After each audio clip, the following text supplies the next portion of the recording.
Olaya, por Robert Louis Stevenson. Bueno, dijo el médico, yo ya he terminado, y puedo añadir con orgullo que no sin éxito. Ya solo falta sacarle a usted de esta ciudad fría y perjudicial y proporcionarle un par de meses de aire puro y paz de espíritu.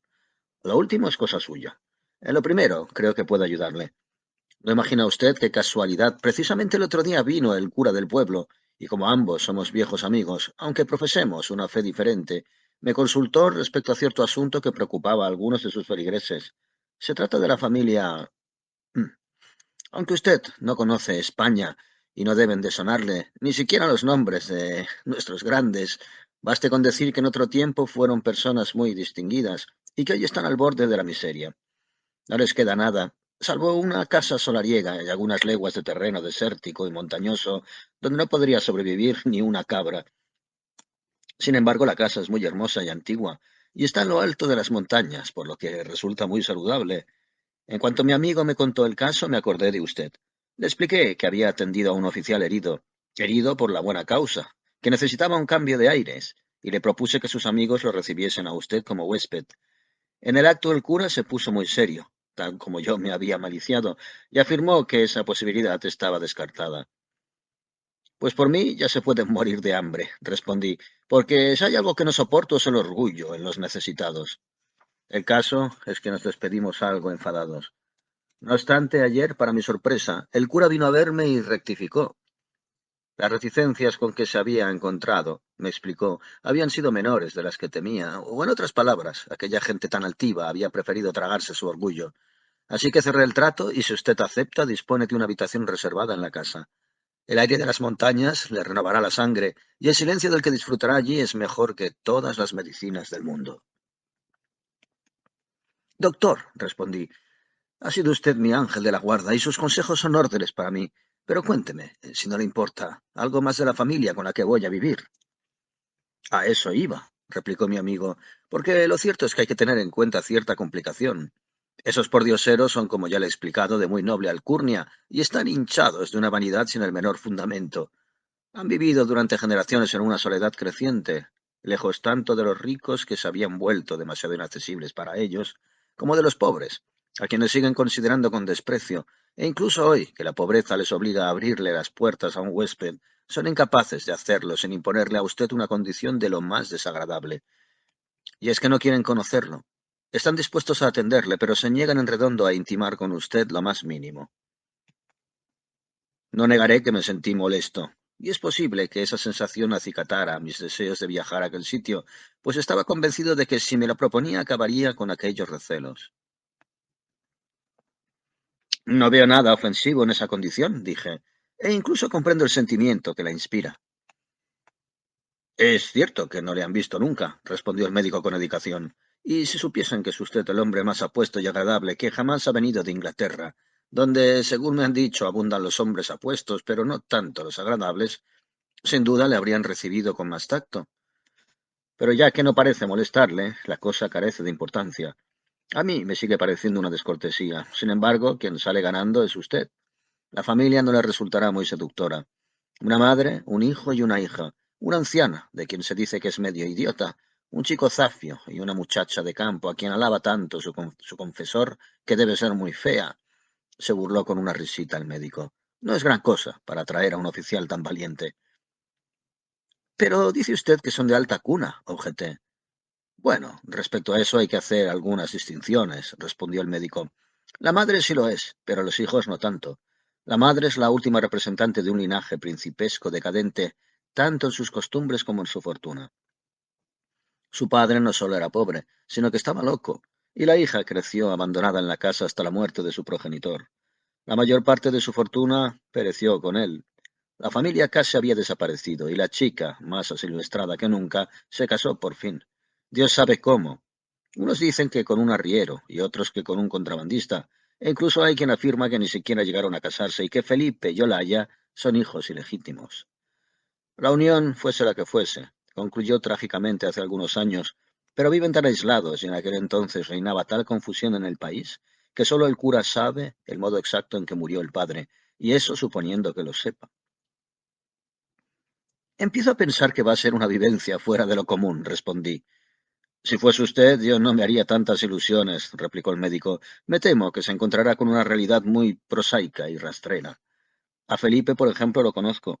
¿Y qué le voy a decir? Es muy rústico, muy taimado, muy zafio. Y en el fondo diría que un inocente. Los demás es probable que sean como él. No, no, señor comandante, tendrá que buscar la compañía que le conviene en la contemplación de nuestras montañas. Y en esto, si sabe usted apreciar las obras de la naturaleza, le prometo que no quedará defraudado. Al día siguiente, Felipe vino a buscarme en una tosca caravana, tirada por una mula, y poco antes de que dieran las 12, después de despedirme del médico, del posadero y de las demás personas que me habían atendido durante mi convalecencia, salimos de la ciudad por la puerta de Oriente y empezamos la ascensión a la sierra. Yo llevaba tanto tiempo encerrado desde que me dejaran por muerto después de la pérdida del convoy, que el mero aroma de la tierra me hizo sonreír.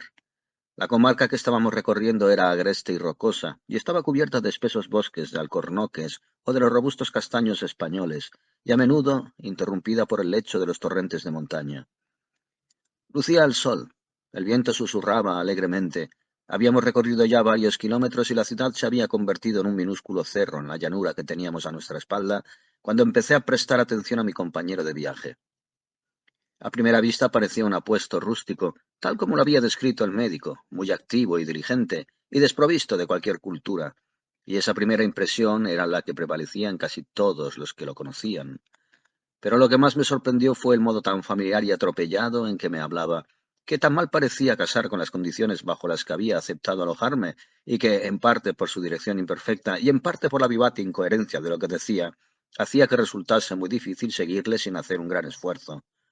Es cierto que yo ya había hablado antes con otra persona con una constitución mental semejante a la de aquel muchacho, personas que parecen vivir, como él hacía, solo a través de los sentidos, dominadas y poseídas por la impresión visual del momento e incapaces de librarse de ella. Su conversación, que escuché con cierta distancia, me pareció propia de esos carreteros que pasan mucho tiempo sin pensar en nada mientras recorren los paisajes de una comarca que les resulta muy familiar. Pero ese no debía de ser el caso de Felipe, puesto que él mismo me explicó que era el administrador de la finca. Ojalá estuviera allí ahora, dijo, y luego miró de reojo hacia un árbol que había al borde del camino y empezó a contarme que una vez había visto un cuervo entre sus ramas. ¿Un cuervo? Repetí, sorprendido por la incoherencia de aquella observación y pensando que sin duda debía de haberle entendido mal. Pero para entonces ya estaba dominado por otra idea, pues me empujó con rudeza para pedirme que guardara silencio, y se puso a escuchar atentamente con la cabeza ladeada y el ceño fruncido. Luego sonrió y movió la cabeza. ¿Qué es lo que ha oído? Pregunté. Oh, no es nada, dijo, y empezó a azuzar a la mula con unos gritos que resonaron inhumanos entre las montañas. Lo observé con más atención. Estaba extraordinariamente bien conformado. Era ágil, flexible y fuerte, de facciones regulares. Sus ojos amarillentos tal vez no fuesen muy expresivos, pero en conjunto era un muchacho muy guapo, sin más defectos que su tez morena y que era muy velludo, dos características que me disgustan. Aunque lo que más me sorprendía y a la vez me atraía era su espíritu. Me vino a la memoria la frase del médico, un inocente, y me estaba preguntando si sería después de todo una descripción ajustada, cuando el camino empezó a descender por la estrecha y desnuda garganta de un torrente. El agua tronaba tumultuosa en el fondo y daba la impresión de llenar el barranco con su fragor, el tenue vapor del agua y la corriente de aire.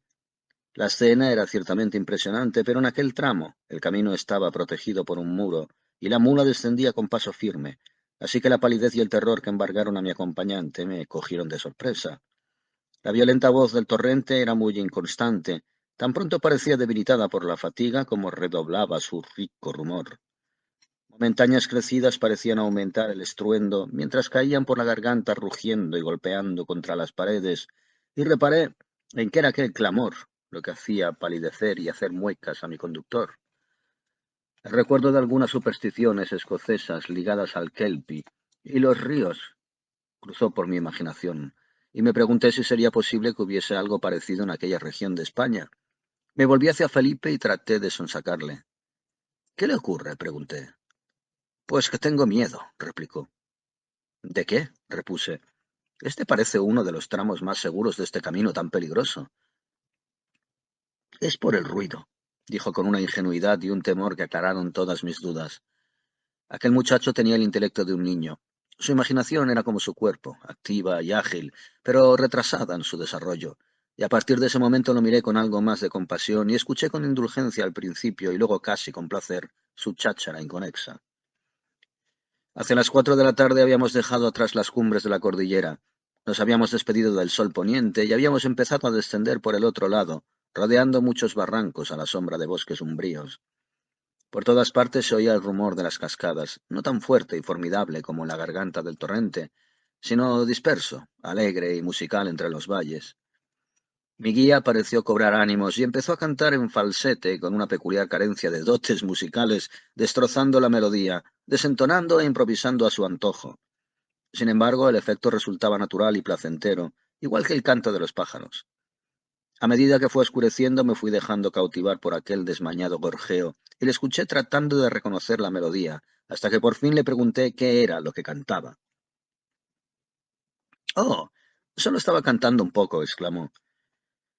Lo que más me gustaba era el modo que tenía de repetir sin cesar la misma nota en intervalos cortos, pues no resultaba tan monótono como pudiera pensarse, o al menos no era desagradable, y parecía exhalar un maravilloso deleite por todas las cosas, como el que imaginamos apreciar en la actitud de los árboles o el sosiego de un estanque. Era ya noche cerrada cuando fuimos a parar a una meseta, y poco después llegamos cerca de un bulto más oscuro que supuse que debía de ser la casa. Mi guía bajó de la carreta y estuvo gritando y silbando en vano un buen rato, hasta que por fin se nos acercó un viejo campesino, salido de la oscuridad que nos rodeaba, con una vela en la mano. A su luz pude discernir una gran puerta con arcos de estilo moruno, que parecía cerrada y tenía remaches de hierro. Felipe abrió una portezuela en uno de sus batientes. El campesino llevó la carreta a otro edificio cercano, y mi guía y yo pasamos por la portezuela, que cerramos a nuestras espaldas, iluminados por el resplandor de la vela. Atravesamos un patio, subimos por una escalera de piedra, cruzamos una galería abierta y volvimos a subir otro tramo de escaleras hasta que llegamos a la puerta de un aposento grande y austero. Aquella habitación, que comprendí que iba a ser la mía, tenía 3 ventanas. Las paredes estaban forradas con paneles de madera y el suelo lo cubrían las pieles de numerosos animales salvajes. Un alegre fuego ardía en la chimenea e iluminaba la sala con su cambiante resplandor. Habían acercado a la lumbre una mesa con la cena servida y al otro extremo había una cama hecha. Aquellos preparativos me complacieron mucho y así se lo hice saber a Felipe, quien repitió calurosamente mis alabanzas con la misma ingenuidad que había notado antes en él. «Es una habitación muy buena», dijo, «muy buena. Y el fuego también lo es. El fuego es bueno. Calienta los huesos. Y la cama», prosiguió acercando la vela, «mire qué sábanas tan finas. Son suaves, suaves, suaves». Y pasó la mano por encima una y otra vez, y luego se agachó y se frotó las mejillas dando muestras de una satisfacción tan grosera que casi me molestó. Le quité la vela de la mano, pues temí que incendiara la cama, y volví junto a la mesa donde había una jarra de vino. Luego me serví una copa y le invité a beber conmigo. Se puso en pie de un salto y corrió a mi encuentro con expresión esperanzada, pero en cuanto vio el vino se estremeció visiblemente. «Oh, no», dijo, «eso es para usted. A mí no me gusta». «Muy bien, señor», le respondí. «En ese caso brindo por usted y por la prosperidad de su casa y su familia. Y a propósito», añadí después de apurar la copa, «¿es que no voy a tener el placer de presentarle personalmente mis respetos a su madre, la señora?» Aquellas palabras hicieron que se borrase cualquier rasgo infantil de su semblante y dieron paso a una expresión de una astucia y un misterio indescriptibles. Al mismo tiempo se alejó de mí, como si yo fuera un animal a punto de saltar o un hombre armado y peligroso, y me miró desde la puerta con las pupilas contraídas. «No», dijo por fin, y luego salió sin hacer ruido de la habitación y oí que sus pasos se alejaban escaleras abajo, y reinó el silencio en la casa. Después de cenar, acerqué la mesa a la cama y me dispuse a acostarme, pero al cambiar de sitio la luz, reparé en un cuadro que había en la pared. Representaba a una mujer todavía joven, a juzgar por su vestido y cierta mórbida uniformidad que reinaba en la tela, debía de llevar mucho tiempo muerta. A juzgar por la vivacidad de la postura, la mirada y las facciones, podía haber estado contemplando en un espejo la imagen misma de la vida. Tenía una figura fuerte, delgada y bien proporcionada. Unas trenzas rojas cruzaban su frente a modo de corona. Sus ojos castaños y dorados parecían sostener mi mirada, y su rostro perfecto estaba desfigurado por una expresión cruel, hosca y sensual. Algo en su semblante y su figura, un no sé qué exquisitamente intangible, me recordó como el eco de un eco al porte y las facciones de mi guía, y me quedé un rato desagradablemente atraído, sorprendido por aquel extraño parecido. El linaje común y carnal de aquella raza que había sido diseñado originalmente para producir damas tan nobles como la que me contemplaba desde aquel cuadro, se había rebajado a usos más bajos, vestía ropa de campesino, se sentaba en el pescante de una carreta y sujetaba las riendas de una mula para llevar a casa a un huésped. Tal vez quedara todavía algún vínculo, puede que algún escrúpulo de la carne delicada que una vez se vistió con el satén y los brocados de la dama muerta, todavía se estremeciera al entrar en contacto con la frisa de Felipe. La primera luz de la mañana iluminó aquel retrato, y cuando desperté mis ojos siguieron contemplándolo cada vez con mayor deleite. Su belleza se colaba insidiosa en mi pecho, y acallaba uno tras otro mis escrúpulos, y aunque sabía que amar a una mujer así sería como firmar y sellar la sentencia de mi propia degeneración, era consciente de que si estuviese viva, acabaría enamorándome de ella. Día tras día se fue haciendo más evidente aquella doble impresión de su maldad y mi debilidad. Llegó a ser la heroína de muchas de mis ensoñaciones en las que sus ojos me arrastraban al crimen y lo compensaban con creces. Arrojaba una siniestra sombra sobre mi inteligencia y cuando estaba al aire libre, haciendo algún ejercicio vigoroso para activar la circulación, me alegré más de una vez al pensar que quien así me hechizaba estaba en su tumba, roto el talismán de su belleza, mudos y sellados sus labios y sus filtros derramados. Y no obstante, seguía albergando el vago temor de que no estuviera muerta, después de todo, sino que se hubiese reencarnado en el cuerpo de alguno de sus descendientes. Felipe me servía las comidas en mi habitación, y su parecido con el retrato me obsesionaba cada vez más. Unas veces la semejanza no era tan evidente, otras, sobre todo cuando el chico estaba de mal humor, bastaba un leve cambio en la postura o la expresión para que reapareciese de pronto como un espectro. Resultaba obvio que yo le caía bien, le enorgullecía que me fijase en él, y trataba de llamar mi atención mediante toda suerte de recursos ingenuos e infantiles. Le encantaba sentarse junto al fuego y hablarme con su cháchara inconexa, o cantar sus extrañas e interminables canciones sin letra, y a veces acariciaba mi ropa de un modo tan afectuoso que me producía un sonrojo del que yo mismo me avergonzaba. Sin embargo, también era capaz de dejarse llevar por ataques de ira y de ponerse ceñudo o enfadarse sin el menor motivo. Al menor reproche o muestra de curiosidad por mi parte, le he visto estropear el plato que acababa de servirme, y no precisamente con disimulo, sino con jactancia. Era lógico que yo sintiera curiosidad, estando como estaba en un lugar desconocido y rodeado de extraños, pero la más mínima insinuación bastaba para que se encerrase en sí mismo, hosco y peligroso. Era entonces cuando por una fracción de segundo aquel rudo muchacho podría haber sido el hermano de la dama del retrato, pero aquellos ataques se le pasaban pronto y el parecido se desvanecía con ellos. En esos primeros días no había nadie más que a Felipe, a menos que contemos también a la mujer del retrato, y como estaba claro que el chico era débil mental y estaba sujeto a ataques de ira, debe de parecer extraño que yo soportase su compañía con tanta ecuanimidad. De hecho, al principio me inquietaba bastante, pero lo cierto es que no tardé en ejercer sobre él una autoridad tan absoluta que pude sentirme mucho más tranquilo. La cosa ocurrió así. Él era perezoso por naturaleza y tenía alma de vagabundo. Sin embargo, rondaba la mansión y no solo atendía mis necesidades, sino que trabajaba a diario en el huerto o pequeña granja que había al sur de la casa. Contaba con la ayuda del campesino a quien yo había visto la noche de mi llegada, y que vivía al otro extremo del cercado, a más de 1 kilómetro de allí, en un tosco cobertizo, pero era evidente que, de los dos, el que más trabajaba era Felipe, y aunque a veces lo veía dejar la pala y echarse a dormir junto a las plantas entre las que había estado escarbando, su constancia y su energía eran admirables en sí mismas, y más así si se tiene en cuenta que yo estaba convencido de que eran totalmente ajenas a su carácter y fruto de arduos esfuerzos. Pero al tiempo que me admiraba, me preguntaba qué habría podido inspirar en un muchacho tan retrasado un sentimiento del deber tan duradero. ¿Qué lo sostenía?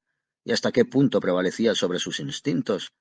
Probablemente se lo hubiera inspirado el cura, Pero un día vino a la casa y los estuve observando ir y venir casi una hora desde un promontorio donde yo estaba haciendo unos esbozos, y todo ese rato Felipe siguió trabajando en el huerto. Por fin, con un ánimo ciertamente reprobable, decidí apartar al muchacho de sus buenos propósitos. Le esperé a la puerta y lo persuadí para que me acompañara a dar un paseo. Hacía un día magnífico y los bosques por donde le llevé eran verdes, amenos, aromáticos, y bullían llenos de vida y del zumbido de los insectos. Aquí exteriorizó toda la lozanía de su carácter y alcanzó unas alturas de júbilo que me desconcertaron, e hizo gala de una energía y una gracia de movimientos que daba gusto verlos. Saltó y corrió en torno a mí lleno de alegría, se detenía de pronto a mirar y escuchar, y daba la impresión de beberse el mundo como quien se bebe un licor. Luego se subía a un árbol de un salto y se balanceaba y retozaba tan tranquilo, a pesar de que apenas me dijo nada, y sobre todo cosas sin importancia. Pocas veces he disfrutado de una compañía más animada. Solo al verlo tan feliz me llenaba de contento. La agilidad y precisión de sus movimientos me maravillaban, y bien podría haber cometido la irresponsabilidad de convertir aquellos paseos en una costumbre, si el azar no hubiese dispuesto un brusco final para mi deleite. Gracias a alguna maña o destreza, el muchacho atrapó una ardilla en la copa de un árbol. En ese momento iba algo por delante de mí, pero lo vi saltar al suelo y acurrucarse, gritando de placer como un niño. Aquel sonido era tan fresco e inocente que despertó mis simpatías, pero cuando apreté el paso para acercarme, los chillidos de la ardilla me llegaron al corazón. He oído y he visto muchas muestras de la crueldad de los niños y sobre todo de los campesinos, pero lo que vi me produjo un ataque de ira. Aparté al chico a un lado de un empujón, le arranqué al pobre animal de las manos y con rápida compasión lo maté.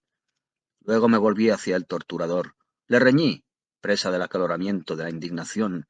Le dije cosas que parecieron avergonzarlo y por fin le indiqué el camino de la casa y le pedí que se fuese y me dejase en paz, pues yo gustaba de pasear con personas y no con sabandijas. Él se hincó de rodillas y me soltó una retahíla de súplicas conmovedoras, con voz más clara de lo normal. Me rogó que le hiciera la merced de perdonarlo, de olvidar lo que había hecho y que confiara en el futuro. Me esfuerzo todo lo que puedo, dijo. Oh, comandante, perdone usted a Felipe por esta vez y no volverá a ser tan malo. Así que, mucho más afectado de lo que le di a entender, me dejé convencer. Le di la mano e hicimos las paces. Pero a modo de pertinencia y de penitencia, le obligué a enterrar la ardilla y le hablé de la belleza de aquel pobre animal, de lo mucho que había sufrido y de la bajeza que es abusar de la propia fuerza. Mira, Felipe, le dije, tú eres fuerte, pero en mis manos estás tan indefenso como ese pobre habitante de los árboles. Dame la mano. No puedes soltarte. Imagina que yo fuese tan cruel como tú y me gustase infligirte dolor. No tendría más que apretar y ver cómo te retuerces. Chilló. Se puso pálido como la pared y el sudor le cubrió la frente. Y cuando lo solté se tumbó en el suelo y se acarició las manos y gimoteó como un bebé. Pero aprendió la lección, y fuese por eso, o por lo que yo le había dicho, o porque había comprendido que era más fuerte que él, su afecto original se trocó en una adoración y una fidelidad perrunas. Entretanto yo iba recordando rápidamente la salud, y la casa estaba en lo alto de una mesa de piedra, rodeada de montañas por todas partes, de modo que sólo desde el tejado doble había una albarrana. Se divisaba entre dos picos un pequeño fragmento de llanura azul en la distancia. A aquella altura el aire circulaba libremente, las nubes se congregaban, y luego el viento las hacía jirones contra las cimas de las montañas, el rumor ronco, y al mismo tiempo amortiguado de los torrentes se oía por doquier, y uno podía estudiar los rasgos más rudos y primitivos de la naturaleza en su forma más prístina. Desde el primer momento me gustaron tanto aquel paisaje tan vigoroso y lo variable del clima, como la mansión antigua y decadente en que me alojaba. Era una casa grande de forma oblonga, flanqueada por los extremos por dos proyecciones en forma de bastión, una de las cuales dominaba la puerta. Ambas tenían troneras para los mosquetes. Además, el piso de abajo carecía de ventanas, de modo que el edificio, en caso de sitio, no podía tomarse sin artillería. En el centro había un patio donde crecían unos granados. Desde allí una amplia escalera de mármol ascendía hasta una galería que rodeaba el patio apoyada en esbeltas columnas, y desde donde otras escaleras conducían a los pisos superiores de la casa, separados en distintas secciones.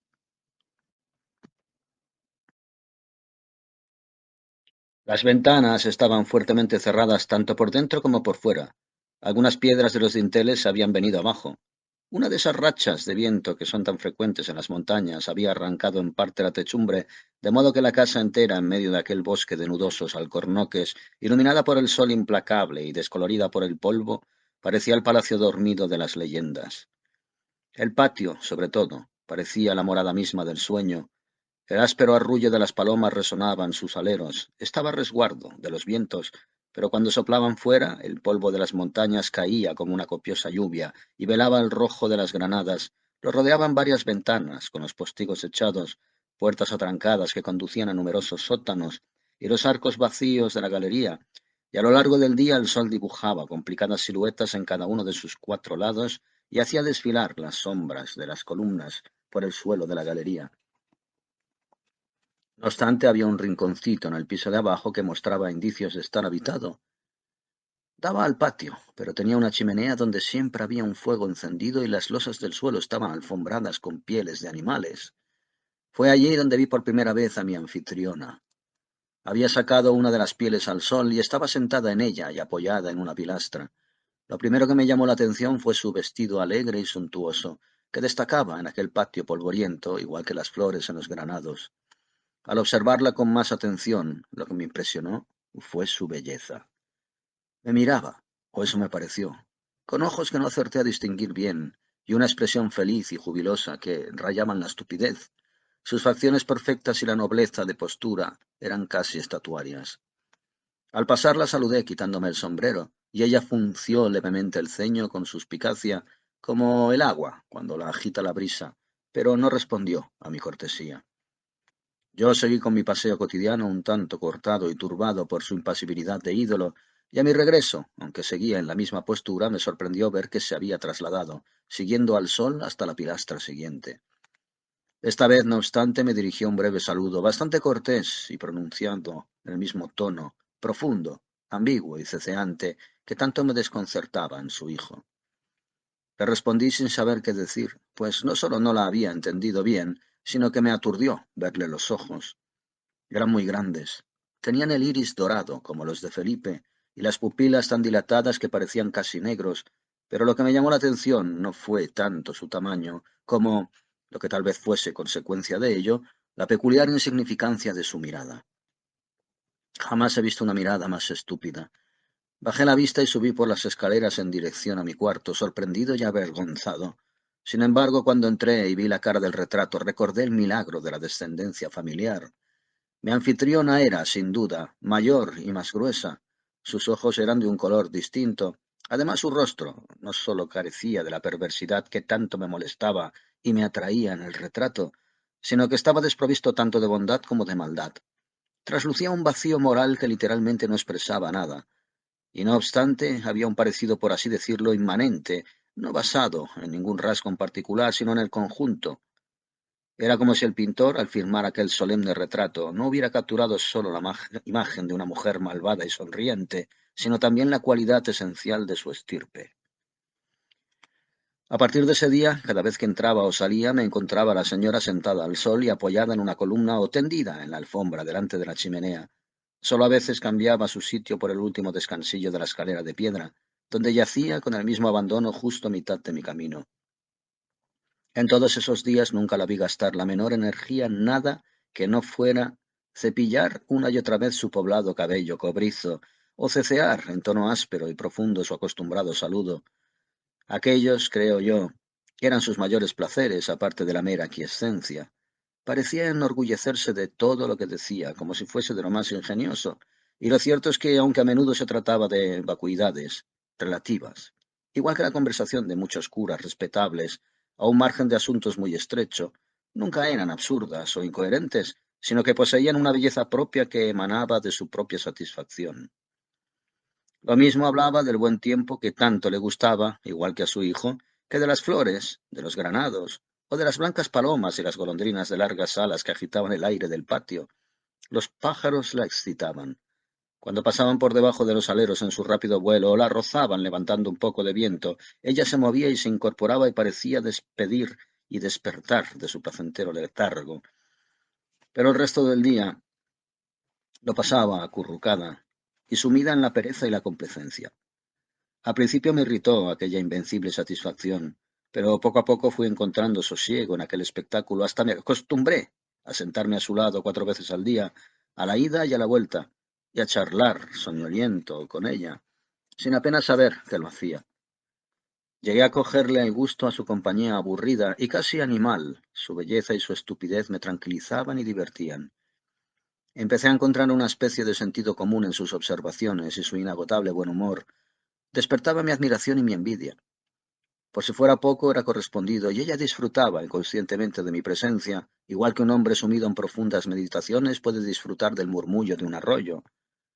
No puedo decir que se alegrara al verme, pues la dicha estaba constantemente pintada en su semblante, como en alguna estatua absurda, pero me indicaba su alegría de un modo más íntimo que con la mirada. Un día en que me senté cerca de ella en la escalera de mármol, alargó de pronto la mano y me dio unos golpecitos en la mía. Antes de que me diese cuenta de lo ocurrido, volvió a adoptar su actitud de siempre, y cuando levanté la vista no vi en su rostro muestras del menor resentimiento. Estaba claro que no concedía a aquello ninguna importancia, y me reproché mis propios miramientos. La contemplación y, si puede llamarse así, el trato con la madre, confirmaron la impresión que me había forjado el hijo. La sangre de aquella familia se había debilitado probablemente por los numerosos matrimonios entre parientes cercanos, un error habitual entre los orgullosos y los excluyentes. La decadencia, no obstante, no se había hecho extensiva al cuerpo, que se había transmitido de generación en generación con una fuerza y elegancia sin igual, ni a su semblante, que tenía hoy el cuño tan marcado como el de aquel rostro de hacía 2 siglos que me sonreía en el retrato. Pero la inteligencia, que es la herencia más preciosa, había degenerado. El tesoro de la memoria ancestral se había agotado y había hecho falta el cruce plebeyo con un arriero o contrabandista de las montañas para elevar el aparente aturdimiento. Ese de la madre, hasta la extraña actividad del hijo. Sin embargo, de los dos yo prefería a la madre, a Felipe, vengativo un día y sumiso el otro, lleno de arrebatos y remordimientos, inconstante como una liebre, podía llegar a imaginármelo como un ser dañino. Por la madre no albergaba más que sentimientos amables, y de hecho, como los espectadores siempre terminan tomando partido sin saber muy bien por qué, no tardé en ponerme de su lado en la sorda enemistad que creí percibir entre los dos y que era mucho más obvia por parte de la madre. A veces se quedaba casi sin aliento al verlo llegar, y el miedo o el horror contraían las pupilas de sus ojos vacuos. Sus escasas emociones estaban tan en la superficie que resultaban muy evidentes, y aquella repulsión latente acabó ocupando mi imaginación. Sus causas me intrigaban, y me preguntaba si el responsable sería realmente el muchacho. Cuando llevaba unos 10 días en aquella casa se levantó un fuerte viento muy desagradable que arrastraba nubes de polvo y soplaba desde las mefíticas tierras bajas a través de las cumbres nevadas. Los nervios de quienes sufrían su azote acababan deshechos y alterados. Los ojos se irritaban por el polvo, las piernas apenas soportaban el peso del cuerpo, y el roce de una mano con la otra llegaba a hacerse odioso. El viento, por si fuera poco, bajaba por los barrancos de las montañas y asaltaba la casa con un zumbido sordo, profundo y sibilante, fatigoso para el oído y terriblemente deprimente para el espíritu. No soplaba a rachas, sino con el empuje y la constancia de una cascada, por lo que no concedía ni un solo momento de tregua. Aunque en lo alto de las montañas es probable que su fuerza fuese más variable, con accesos de furia, pues de vez en cuando se oía una especie de aullido infinitamente molesto al oído, y en ocasiones se formaba de pronto una torre de polvo como el humo de una explosión, en alguno de los bancales o terrazas más altas. Nada más despertarme reparé en la sensación y la tensión nerviosa y la desazón que me producía aquel tiempo, y su efecto fue aumentando a medida que avanzaba el día. En vano traté de resistirme, en vano emprendí mi acostumbrado paseo matutino. La furia irracional y constante de la tormenta no tardó en agotar mis fuerzas y arruinar mis nervios. Volví a la casa acalorado y cubierto de polvo. El patio parecía abandonado. De vez en cuando lo iluminaba fugazmente un rayo de sol.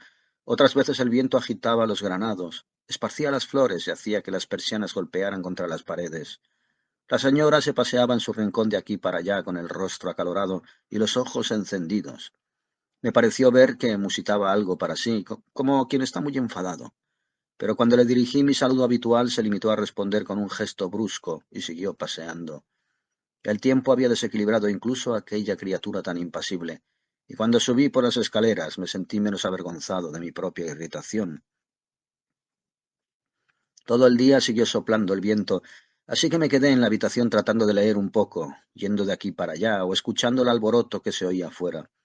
Cuando anocheció vi que no tenía ninguna vela. Me entraron ganas de estar con gente y bajé a hurtadillas al patio. Lo encontré sumido en una oscuridad azulada, aunque el rincón de la señora estaba iluminado en tonos rojizos por el fuego.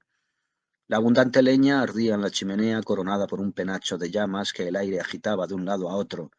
A la luz de aquel resplandor tan fuerte y trémulo, la señora seguía yendo y viniendo de una pared a otra, mientras hacía gestos inconexos, se retorcía las manos, extendía los brazos, echaba atrás la cabeza como quien clama al cielo. Aquellos movimientos tan alterados resaltaban su gracia y su belleza, pero el brillo de sus ojos me desagradó, y después de observarla un rato en silencio, me fui por donde había venido sin dejar que ella reparase en mi presencia, y volví a tientas a mi habitación. Cuando Felipe me llevó la cena y algo de luz, mis nervios estaban destrozados, y si el muchacho hubiese estado como siempre, le habría obligado a quedarse, incluso por la fuerza, de haber sido necesario, para aliviar mi soledad. Pero el viento también había ejercido su influencia en Felipe. Había estado febril todo el día, y una vez que anocheció se sumió en un humor hosco y trémulo que chocaba con el mío. Su rostro asustado, sus palideces y sobresaltos, y el modo en que se paraba a escuchar de pronto, me sacaron de quicio, y cuando se le cayó un plato y se rompió, di un respingo en mi asiento. Por lo visto, hoy estamos todos un poco desquiciados, dije fingiendo reír. La culpa la tiene este viento negro, replicó pesaroso. Tiene uno la sensación de que debería hacer algo y no sabe qué. Me sorprendió la exactitud de aquella descripción, aunque Felipe a veces se las arreglaba para expresar con mucho acierto las sensaciones físicas. Y a tu madre le pasa lo mismo, dije. Parece afectarle mucho este tiempo. ¿No temes que pueda enfermar? Se me quedó mirando un instante y después respondió en tono casi desafiante. No. Luego se llevó la mano a la frente, se quejó amargamente de aquel viento y aquel ruido que hacían que la cabeza diera vueltas como una rueda de molino, y exclamó: ¿Cómo va a estar bien nadie así? Y lo cierto es que no pude sino hacerme eco de su pregunta, pues yo también estaba muy inquieto. Me acosté pronto, fatigado por la inquietud de aquel día, pero la naturaleza ponzoñosa del viento y su impío y constante rugido no me dejaban dormir. Estuve dando vueltas en la cama con los nervios y los sentidos en tensión. A veces dormitaba un poco, tenía alguna horrible pesadilla y volvía a despertarme hasta que acabé por perder la noción del tiempo entre aquellos fragmentos de olvido. Sin embargo, debía de ser tarde cuando me despertaron de pronto unos gritos horribles y lastimeros. Salté de la cama convencido de haberlo soñado, pero los gritos siguieron llenando la casa. Parecían gritos de dolor, pero también de ira, y tan salvajes y discordantes que hacían que a uno se le estremeciera el corazón. No eran imaginaciones mías. Estaban torturando terriblemente a algún ser vivo, algún loco o algún animal salvaje. El recuerdo de Felipe y la ardilla acudió al instante a mi memoria y corrí a la puerta, pero la habían cerrado desde fuera, y por mucho que la sacudí, comprendí que estaba prisionero. Los gritos continuaban. A veces disminuían hasta convertirse en un gemido casi articulado, y en esas ocasiones me convencía de que debían de ser humanos, y luego volvían a llenar la casa con unos alaridos infernales. Me quedé junto a la puerta y estuve escuchándolos hasta que acabaron extinguiéndose, aunque mucho tiempo después me pareció seguir oyéndolos mezclados en mi imaginación, con el rugido del viento. Y cuando por fin me arrastré hasta mi cama, me sentía mortalmente arqueado, y una horrenda negrura embargaba mi corazón. No es raro que no volviera a conciliar el sueño. ¿Por qué me habían encerrado? ¿Qué había ocurrido? ¿Quién era el autor de aquellos gritos terribles e indescriptibles? ¿Un ser humano? Me parecía inconcebible. ¿Una fiera? Los gritos no parecían los de una bestia. ¿Y qué animal, aparte de un león o un tigre, podría hacer temblar así las sólidas paredes de la casa? Y mientras le daba vueltas a las distintas facetas de aquel misterio, casi de pronto, en que todavía no había visto a la hija de la casa, ¿acaso no era más que probable que la hija de la señora, la hermana de Felipe, estuviera loca? ¿O que aquella gente estúpida e ignorante recurriera a la violencia para tratar de reducir a una pariente desquiciada? Era una explicación verosímil, aunque cuando recordaba los gritos, cosa que bastaba para producirme escalofríos, me parecía claramente insuficiente. Ni la mayor crueldad podría arrancar aquellos gritos de la locura, pero de una cosa estaba seguro. No podía vivir en una casa donde algo semejante fuese siquiera concebible sin tratar de averiguar lo que ocurría e intervenir en caso necesario. Llegó el nuevo día. El viento cesó y no quedó nada que me recordara lo sucedido por la noche. Felipe vino a verme a mi cama muy contento al pasar por el patio. Me encontré a la señora, tomando el sol con su inmovilidad acostumbrada, y cuando crucé la puerta me encontré la faz de la naturaleza austera y sonriente. Los cielos de un frío azul sembrado de grandes islotes de nubes y las faldas de las montañas cubiertas de zonas de luz y sombra. Un corto paseo me ayudó a recobrar el dominio de mí mismo y renovó en mi interior la resolución de investigar aquel misterio. Después de comprobar desde lo alto de mi promontorio que Felipe estaba ocupado en el huerto, volví directo a la casa y puse en práctica mi plan. La señora parecía dormida. Estuve observándola un rato, pero ella no se movió. Por muy indiscretos que fuesen mis designios, no tenía nada que temer de aquel guardián, así que me volví, subí a la galería y empecé a inspeccionar la casa. Pasé toda la mañana yendo de una habitación a otra y explorando salas espaciosas y destartaladas. Algunas tenían los postigos cerrados y otras estaban a plena luz del sol. Todas parecían vacías e inhóspitas. El tiempo había dejado su pátina en aquella suntuosa mansión y el polvo lo había cubierto todo de desesperanza. Había telarañas por todas partes, hinchadas tarántulas correteaban por las cornisas, las hormigas recorrían sus agitadas carreras por el suelo de los salones, el sucio moscón que se alimenta de carroña y suele ser el mensajero de la muerte, había instalado su nido en las maderas podridas y zumbaba pesadamente en las habitaciones. Aquí y allá habían dejado un par de taburetes, un sofá, una cama o un sillón labrado, a modo de islas en el suelo desnudo para dar testimonio de que aquella casa había sido habitada por el hombre. Todas las paredes estaban cubiertas con los retratos de los muertos. Y aquellas efigies, casi borrosas, me sirvieron para juzgar la hermosura y la grandeza de la raza en cuya casa solariega yo estaba husmeando ahora. Muchos hombres lucían en el pecho la insignia de alguna orden mobiliaria y tenían el noble porte de los altos dignatarios.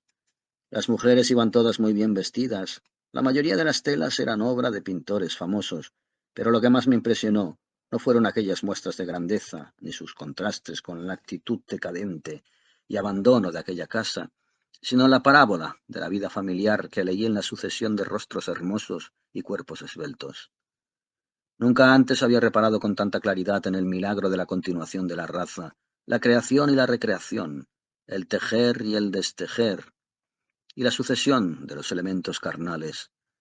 Que un niño nazca de su madre, que crezca y se revista, no sabemos cómo, de humanidad, y que herede el aspecto y vuelva a la cabeza como lo hacía uno de sus antepasados, o de la mano como lo hacía otro, son maravillas veladas por la repetición y la costumbre, pero en la peculiar unidad del aspecto, en los rasgos compartidos y en el porte general de todas esas generaciones pintadas que colgaban de las paredes de la casa, el milagro llamaba la atención y te miraba directamente a la cara.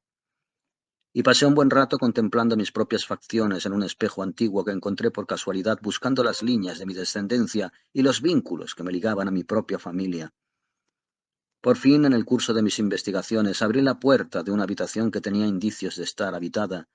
Era de grandes proporciones y daba al norte, donde las montañas tenían un perfil más agreste. Unas brasas ardían y humeaban en la chimenea, y alguien había acercado allí una silla.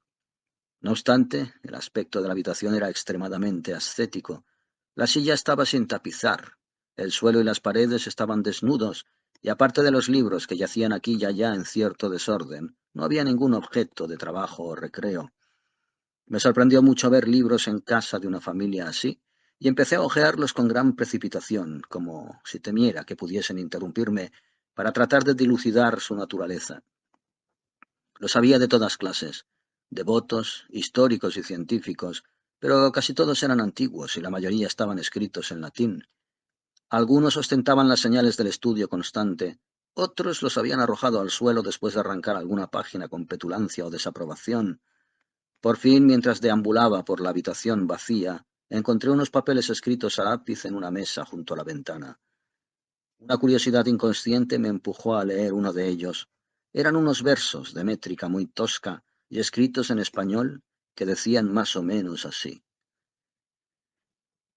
Llegó el placer junto al dolor y la vergüenza. Vino el pesar con su corona de lirios.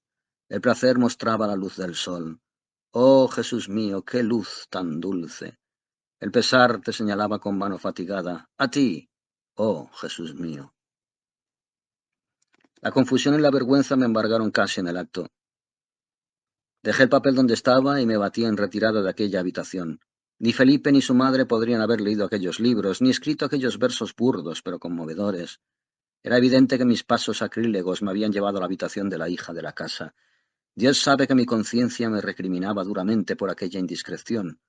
La idea de haberme inmiscuido en la intimidad de una niña colocada en una situación tan extraña y el temor a que ella pudiera llegar a enterarse me oprimían como una gran culpa. Además me reprochaba mis sospechas de la noche anterior y me asombraba de haber podido atribuir unos gritos tan horripilantes a alguien a quien concebía ahora como una santa, de rostro espectral, devastado por el ayuno y entregada a las prácticas de una devoción mecánica, que convivía con sus absurdos parientes con una terrible soledad del alma. Y cuando me asomé a la balaustrada de la galería y contemplé el huerto de granados y a la mujer somnolienta y también vestida que justo en ese momento se desperezaba y relamía como saboreando la sensualidad de su pereza, mi imaginación comparó enseguida la escena con la fría habitación orientada al norte y a las montañas donde vivía la hija. Esa misma tarde, desde lo alto de mi promontorio, vi al cura cruzando las puertas de la casa. El descubrimiento del carácter de la hija me había conmovido y casi había borrado los horrores de la noche anterior, pero al ver a aquel hombre virtuoso volví a recordarlos. Bajé del otero, di un rodeo por el bosque y me aposté junto al camino para salirle al paso. En cuanto apareció, me adelanté y me presenté como el huésped de la casa. Tenía un rostro serio e íntegro, en el que era fácil leer la mezcla de emociones con que me consideraba como extranjero, hereje, y sin embargo herido por la buena causa. Habló de la familia con reserva y al mismo tiempo con respeto. Le expliqué que todavía no había visto a la hija, y él respondió que así era como debía ser, y se quedó mirándome con aire inquisitivo. Por fin reuní el valor necesario para hablarle de los gritos que me habían despertado aquella noche. Me escuchó en silencio, y luego se inclinó e hizo un gesto como para darme a entender que debíamos despedirnos. ¿Toma usted rapé?, preguntó ofreciéndome su petaca, y cuando rehusé añadió, yo soy un viejo, y si me permite que se lo recuerde, usted no es más que un huésped. Significa eso, repliqué con firmeza, aunque aquel reproche implícito me hizo ruborizar, que me autoriza usted a dejar que las cosas sigan como están sin intervenir. Sí, respondió, y con un extraño saludo se dio la vuelta y me dejó allí plantado. Pero había hecho con dos cosas. Había tranquilizado mi conciencia y despertado mi sentido de la discreción. Una vez más hice un gran esfuerzo por borrar de mi memoria el recuerdo de la noche y volví a sumirme en mis ensoñaciones sobre la poetisa santa. Al mismo tiempo no lograba olvidar que me habían encerrado, y esa noche, cuando Felipe me trajo la cena, lo abordé con cuidado sobre ambos asuntos. Nunca veo a tu hermana, observé como por casualidad. Oh, no, respondió. Es muy buena, vaya si lo es. Y enseguida se puso a hablar de otra cosa. Debe ser muy devota, ¿no? Pregunté, aprovechando la pausa siguiente. Oh, exclamó juntando las manos con fervor, es una santa. Ella es quien me da fuerzas. Tienes mucha suerte, repuse, pues me temo que a la mayoría, y yo me incluyo entre ellos, se nos da mejor caer. Señor, replicó Felipe muy serio, no se debe hablar así. No tiente a su ángel de la guarda. Si uno se deja caer, ¿qué puede detenerlo? Vaya, Felipe, dije, no tenía ni idea de que fueses predicador, y además de los buenos, aunque supongo que debe ser cosa de tu hermana, ¿no es así? Él asintió con los ojos muy abiertos. En este caso, proseguí, también te habrá recriminado tu crueldad. Dos veces, exclamó, pues esa era la frase con que expresaba la frecuencia aquella extraña criatura, y le conté que usted también lo había hecho. Lo recuerdo muy bien, añadió orgulloso, y ella estuvo de acuerdo. Entonces, Felipe, ¿qué eran esos gritos que oí anoche? Porque estoy seguro de que eran los gritos de sufrimiento de algún animal. El viento, replicó Felipe mirando fijamente el fuego. Le cogí la mano y él, tomando aquel gesto por una caricia, me sonrió con una felicidad tan completa que casi me desarma, pero hice acopio de fuerzas y proseguí. El viento, repetí. Pues yo creo que fue esta mano la que me encerró con llave. El muchacho se conmovió visiblemente, pero no respondió nada. En fin, soy forastero y un simple huésped, así que no me atañe a mí entrometerme o juzgar tus asuntos.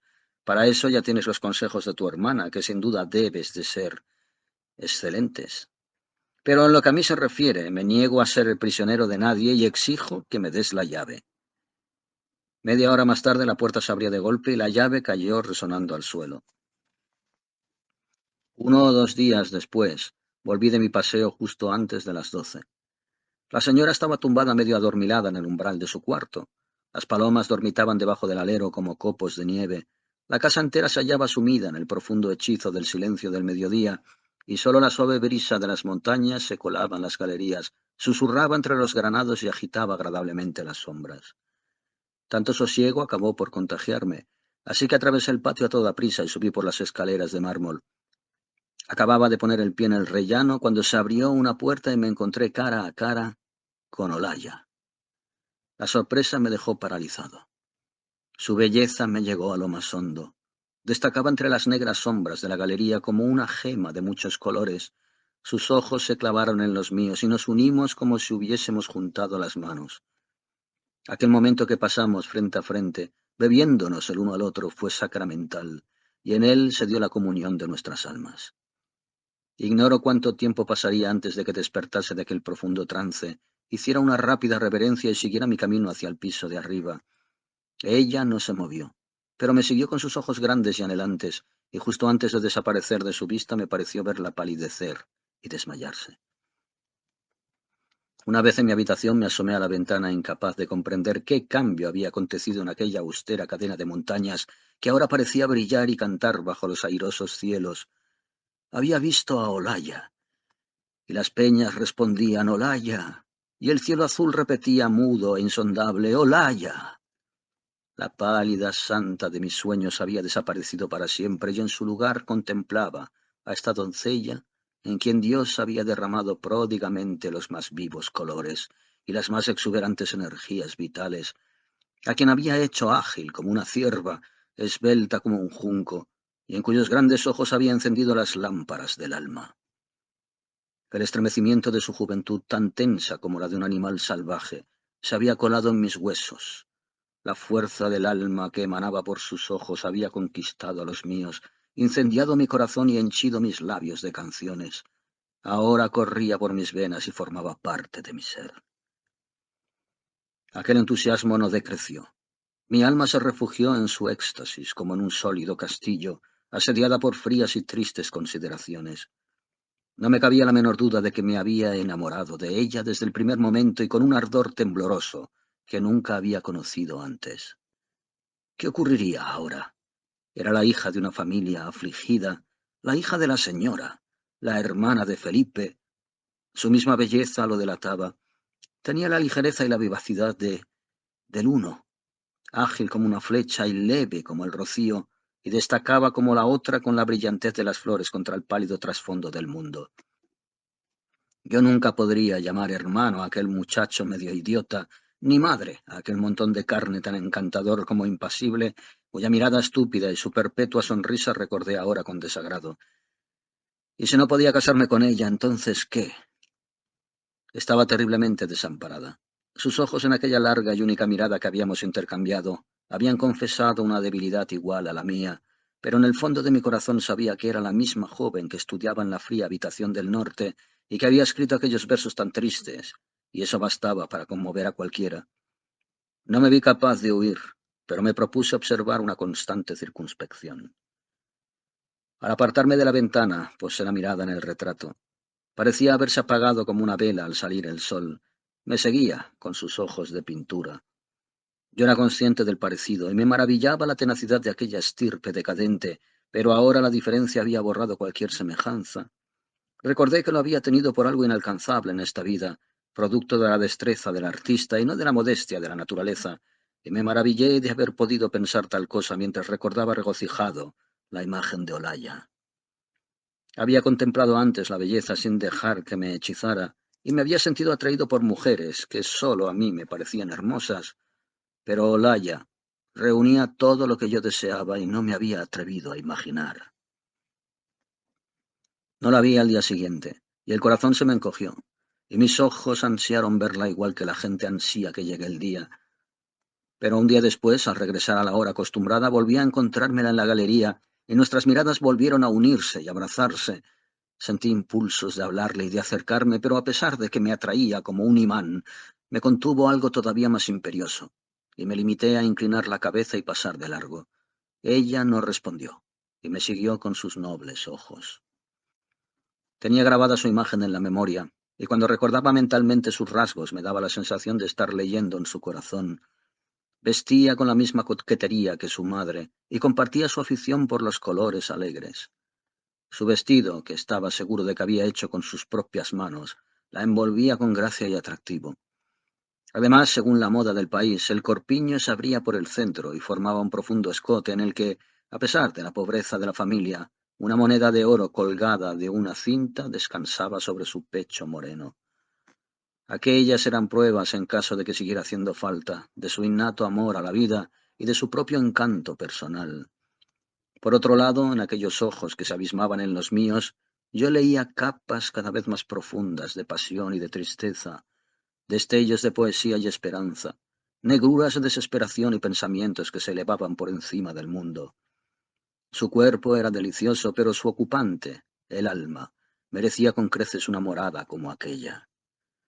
¿Acaso debía yo permitir que aquella flor incolparable se marchitase sola entre aquellas agrestes montañas? ¿Debía despreciar el regalo del elocuente silencio de sus ojos? La suya era un alma emparedada. ¿No debía yo derribar las puertas de su prisión? Dejé de lado todas las demás consideraciones y juré que sería mía aunque fuese hija del mismísimo Herodes. Y esa misma tarde, con una sensación que era una mezcla de traición y deshonra, me dediqué a ganarme al hermano. Puede que lo mirase con mejores ojos, o que el mero recuerdo de su hermana bastara para despertar las mejores cualidades de aquella alma imperfecta. El caso es que nunca antes me había caído tan simpático y su parecido con Olaya, aunque por un lado me irritaba, por otro me tranquilizaba. Pasó en vano un tercer día, un desierto de horas vacías.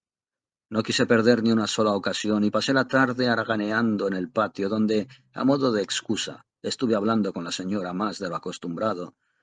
Dios sabe que ahora la estudiaba con el interés más tierno y sincero, y que empezaba a albergar una cálida tolerancia, tanto por Felipe como por la señora.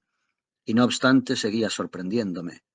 A veces se dormía incluso mientras hablaba conmigo, y se despertaba de pronto sin avergonzarse lo más mínimo, y aquella compostura me dejaba perplejo.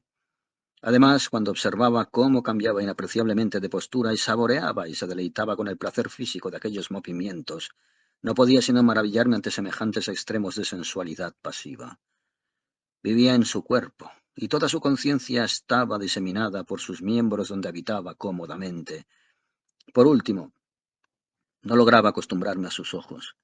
Cada vez que volvía hacia mí aquellas órbitas grandes, hermosas e indiferentes, abiertas a la luz del día, pero cerradas a la comprensión humana, cada vez que tenía ocasión de observar el fugaz cambio de sus pupilas que se dilataban y contraían sin venir a cuento, no sé lo que sentía.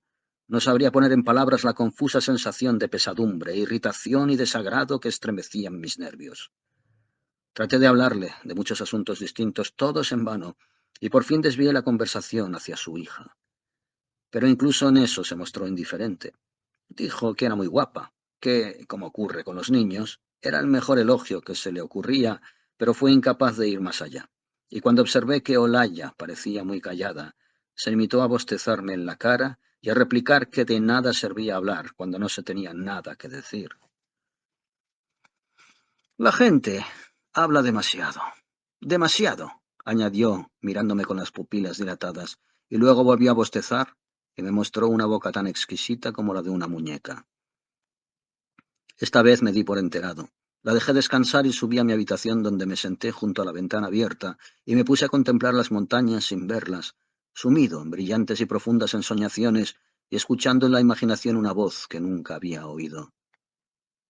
Al quinto día me desperté presa de una alegre expectación que parecía capaz de desafiar al mismo destino. Me sentía seguro de mí mismo, ágil de pies y manos, y resolví dar a conocer mi amor. Se acabó el estar atado por el silencio y el vivir solo por los ojos, como los animales. Ahora participaría también el espíritu y disfrutaría de los goces de la intimidad humana. Estaba tan lleno de descabelladas esperanzas como un explorador camino de El Dorado. Ya no me asustaba aventurarme en las regiones más recónditas y deliciosas de su alma. Sin embargo, cuando la vi, toda esa pasión me desbordó y ofuscó mi imaginación. Me quedé sin palabras como un niño y me acerqué a ella como quien se aproxima vacilante al borde del abismo. Al verme avanzar retrocedió un poco, aunque siguió clavando sus ojos en los míos como animándome a seguir. Por fin, cuando la tuve al alcance de la mano, me paré. No tenía palabras.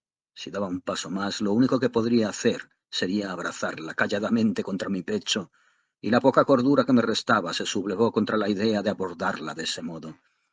Nos quedamos allí por un segundo, con toda nuestra vida ante los ojos, intercambiando oleadas de atracción y resistiéndonos a pesar de todo, y luego, mediante un gran esfuerzo de la voluntad y consciente de la brusca amargura de aquel desengaño, me di la vuelta y me alejé en silencio. ¿Qué me había sucedido que me había quedado sin habla? ¿Y ella? ¿Por qué no había dicho nada? ¿Por qué se apartaba de mí muda y con ojos fascinados? ¿Era eso amor? ¿O solo una mera atracción animal inconsciente e inevitable, como la del imán por el acero? No habíamos cruzado una sola palabra. Éramos unos completos desconocidos y, sin embargo, nos unía tácitamente una influencia tan fuerte como el abrazo de un gigante. A mí me consumía la impaciencia, pues la había digna de mi amor. Había visto sus libros, leído sus versos y sondeado en cierto modo el alma de mi amada. En cambio ella parecía casi fría. No sabía nada de mí, salvo que yo la atraía como las piedras cuando caen al suelo y que las leyes que gobiernan la tierra la empujaban a mis brazos sin su consentimiento. Pero a mí me repelía aquella unión y empecé a sentir celos de mí mismo. No era así como quería que me amase. Luego me dominó la compasión que me inspiraba la chica. Pensé en la terrible vergüenza que ella, la estudiosa, la reclusa, la piadosa aya de Felipe, debía de sentir al haber confesado su invencible debilidad por un hombre con quien no había hablado jamás. Y aquella compasión acabó por prevalecer sobre todas las demás consideraciones, y no deseé más que encontrarla, consolarla y tranquilizarla, explicarle que su amor era correspondido y que su elección, aunque la hubiese hecho a ciegas, no era del todo desacertada. Al día siguiente hizo un tiempo espléndido. Un dosel azul cubría las montañas, lucía el sol, el viento agitaba las copas de los árboles y los numerosos torrentes llenaban el aire de una música delicada y cautivadora. Sin embargo, a mí me embargaba la tristeza. Mi corazón lloraba por ver a Olaya, igual que un niño por ver a su madre. Me senté en una roca al borde de los riscos que limitan la meseta por el norte. Desde allí se divisaban un arroyo y un valle boscoso, donde no parecía haber nadie. En el estado en que me encontraba casi resultaba conmovedor contemplar aquel paraje deshabitado. Solo me faltaba Olaya.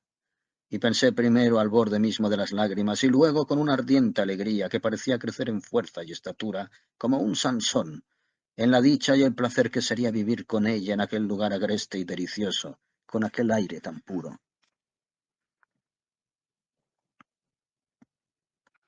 De pronto vi acercarse a Olaya.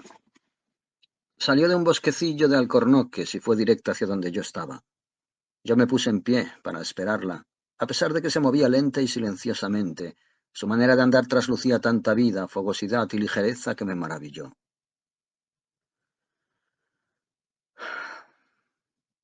En cambio, se aproximó con la mirada baja y cuando estuvo lo bastante cerca, me habló sin mirarme. Era lo que tanto había estado esperando. Nada más oír su voz sentí una especie de sobresalto. La prueba definitiva de su amor. Y, ay, su pronunciación era clara y precisa, no ceceante ni entrecortada como la de los demás miembros de su familia, y su voz, aunque un poco más profunda que la de la mayoría de las mujeres, era juvenil y femenina. Hablaba en tono armonioso. Doradas notas de contralto se mezclaban con otras más roncas, igual que los cabellos rojizos se mezclaban con los castaños en sus trenzas. No solo era una voz que hablaba directamente a mi corazón, sino que me hablaba de ella, y no obstante sus palabras me sumieron de inmediato en la desesperación. Debe usted marcharse de aquí hoy mismo. Su ejemplo sirvió para romper los lazos de mi mutismo. Sentí como si me quitaran un peso de encima o se deshiciera un hechizo. No sé cómo le respondí, pero allí mismo, entre los riscos, volqué todo el ardor de mi pasión. Le dije que vivía solo para pensar en ella, que dormía para soñar con su belleza y que renunciaría de buena gana a mi país, mi lengua y mis amigos, para vivir siempre a su lado. Luego logré dominarme y cambié de tono. La tranquilidad. La consolé. Le expliqué que había adivinado en ella un espíritu pudoroso y heroico del que no me consideraba indigno y que ansiaba compartir y aliviar. La naturaleza, dije, es la voz de Dios, y no puede desobedecerse sin correr un gran peligro, y si nos hemos visto atraídos, calladamente, como en un milagro de amor, debe ser porque existe un engaste divino entre nuestras almas. Debemos de estar hechos, continué, el uno para el otro, y si no obedeciéramos a ese instinto, estaríamos rebelándonos locamente contra Dios. Ella negó con la cabeza. Debe usted marcharse hoy mismo, repitió, y luego con un gesto y un tono algo bruscos exclamó, no, hoy no, mañana. Aquella muestra de debilidad me insufló nuevas fuerzas. Extendí los brazos y grité su nombre. Ella saltó y se abrazó a mí. Las montañas giraron en torno nuestro, la tierra gimió. Me recorrió un estremecimiento que me dejó ciego y confuso. Un instante después me empujó. Se apartó violentamente de mí y abrazó, y huyó entre los alcornoques con la ligereza de una cierva. Yo me quedé allí, clamando al cielo, y luego volví a la casa como entre nubes. Ella me había echado, pero me había bastado con pronunciar su nombre para que viniera a mí. Era una de esas debilidades femeninas de las que ni siquiera ella estaba exenta. ¿Que me fuese? Oh, no, yo no. Olaya, mi Olaya. Un pájaro cantaba por allí cerca, y eso que en aquella estación los pájaros escaseaban. Me pareció de buen agüero. Y una vez más la faz de la naturaleza, desde las pesadas e inconmovibles montañas hasta la hoja más delgada y el insecto más minúsculo que volaba a la sombra de aquellos bosques, volvió a parecerme viva y alegre. El sol golpeaba las montañas como el herrero en el yunque y las hacía estremecer. Bajo aquel sol de justicia la tierra exhalaba aromas penetrantes y los bosques daban la impresión de estar en llamas. Sentí cómo la vibración del trabajo y la alegría recorrían la tierra. La fuerza elemental, primitiva, violenta y salvaje del amor que proclamaba mi corazón era como una clave que me permitía descifrar los misterios de la naturaleza, y las mismas piedras que crujían bajo mis pies me parecían vivas y amistosas. Olaya.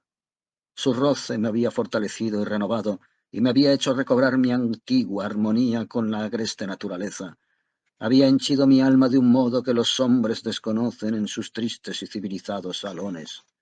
El amor ardía con furia en mi interior, la ternura crecía orgullosa. Yo la odiaba, la adoraba, la compadecía y la reverenciaba extasiado. Era como un eslabón que me ligaba a la muerte por un lado y por el otro a un Dios puro y misericordioso, algo brutal y divino, y emparentado al mismo tiempo con la inocencia y con las fuerzas indomeñables de la naturaleza. La cabeza me daba vueltas cuando entré en el patio de la casa y al ver a la madre sentí una especie de revelación. Estaba allí sentada, sumida en la dicha y en la indolencia, parpadeando bajo la fuerte luz del sol, dominada por un deleite pasivo, un ser aparte, ante el cual mi ardor se desvaneció como avergonzado. Me detuve un momento, y dominándome lo mejor que pude le dije una palabra o dos. Ella me miró con una bondad infinita. Su voz al responder sonó como salida de aquel reino de paz en el que siempre estaba sumergida. Y por primera vez sentí respeto por alguien tan invariablemente inocente y feliz, y seguí mi camino sorprendido de haberme dejado llevar por semejante arrebato. En mi mesa había una hoja, del mismo papel amarillento que había visto en la habitación del norte. Estaba escrito a lápiz con la letra de Olaya. Lo cogí con una súbita sensación de alarma y leí. Si siente usted algún aprecio por Olaya, si alberga algún sentimiento de caballerosidad hacia una criatura tan llena de amargura, váyase de aquí hoy mismo, por compasión, por honor, en el nombre de quien murió por todos nosotros, le suplico que se vaya.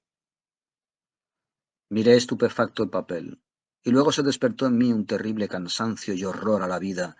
El sol dejó de brillar en las montañas desnudas y empecé a temblar como aterrorizado. El vacío que acababa de abrirse en mi vida me acordaba como un vacío físico. Ya no se trataba de mi corazón o mi felicidad, sino de la vida misma. No podía perderla, me dije una y otra vez, no podía perderla. Y luego, como un sonámbulo, me acerqué a la ventana, alargué la mano para abrirla y rompí sin querer el cristal. La sangre brotó de mi muñeca y con instantánea tranquilidad y dominio de mí mismo apreté el pulgar contra la diminuta fuente que manaba sin cesar y pensé en lo que podía hacer. En aquella habitación no había nada que me sirviera y comprendí que necesitaba ayuda. Por mi imaginación pasó la esperanza de que fuese la propia Olaya quien me la prestara, así que me volví y bajé las escaleras, todavía con el pulgar apretado contra la herida. No había ni rastro de Olaya o de Felipe, y me dirigí al rincón a donde se había retirado ahora la señora, que estaba adormilada junto al fuego, pues todo calor le parecía poco. Disculpe que la moleste, pero necesito su ayuda, dije. Ella alzó la vista con aire somnoliento y me preguntó de qué se trataba. Y al mismo tiempo me pareció notar que tomaba aliento y que las ventanas de la nariz se le dilataban, llenas de vida. Me he cortado, respondí, y es un corte bastante profundo. Mire. Y extendí las manos cubiertas de sangre. Abrió mucho los ojos. Sus pupilas se contrajeron hasta convertirse en dos simples puntos, y fue como si se apartara un velo de su cara, que se volvió mucho más expresiva, aunque inescrutable. Y mientras estaba allí plantado, sorprendido por aquella transformación, se acercó a mí y me cogió la mano. De pronto se la llevó a la boca y me dio un mordisco que llegó hasta el hueso. El dolor del mordisco, la sangre que se puso a manar de pronto y la naturaleza monstruosa de aquel acto cruzaron por mi imaginación al mismo tiempo, y la aparté de un empujón, pero ella siguió atacándome entre gritos bestiales, unos gritos que reconocí enseguida, pues eran los mismos que me habían despertado la noche del huracán. Le impulsaba la fuerza de la locura y yo estaba cada vez más débil por la pérdida de sangre y por el horror que me inspiraba aquel ataque abominable. Me tenía casi arrinconado contra la pared cuando Olaya se interpuso entre nosotros y Felipe, que la seguía de cerca, saltó sobre su madre y la sujetó contra el suelo. La debilidad me hizo caer en una especie de trance. Veía, oía y sentía, pero era incapaz de moverme. Oí el forcejeo que tenía lugar en el suelo, los alaridos de aquel gato montés que se alzaban hasta el cielo mientras trataba de alcanzarme. Sentí que Olaya me abrazaba. Noté que su cabello me tapaba la cara y que con la fuerza de un hombre me levantaba y me llevaba a rastras hasta mi habitación, donde me tumbó en la cama. Luego la vi cerrar la puerta con llave y pararse a escuchar los gritos que conmovían toda la casa, y por fin, rápida y ligera como el pensamiento, volvió junto a mí. Me vendó la mano y la puso sobre su regazo mientras gemía y se lamentaba con un sonido como el arrullo de una paloma. No eran palabras lo que pronunciaban sus labios, sino sonidos mucho más hermosos que el habla, infinitamente tiernos y conmovedores. Y no obstante, mientras estaba allí postrado, una idea me hirió como una espada, una idea que como el gusano en la flor profanaba la santidad de mi amor. Sí, eran sonidos muy bellos y estaban inspirados por la ternura, pero ¿era humana su belleza?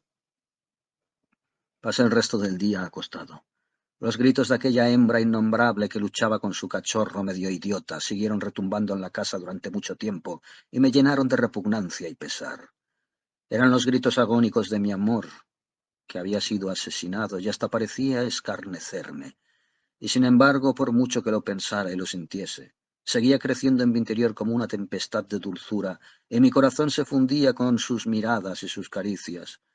Los temores que me habían invadido, las dudas que se cernían sobre Olaya y aquella vena salvaje y bestial que no solo afectaba la conducta de toda su familia, sino a los mismos cimientos de nuestro amor, me aterraban y asqueaban, pero no tenía la fuerza suficiente para romper el nudo de mi pasión.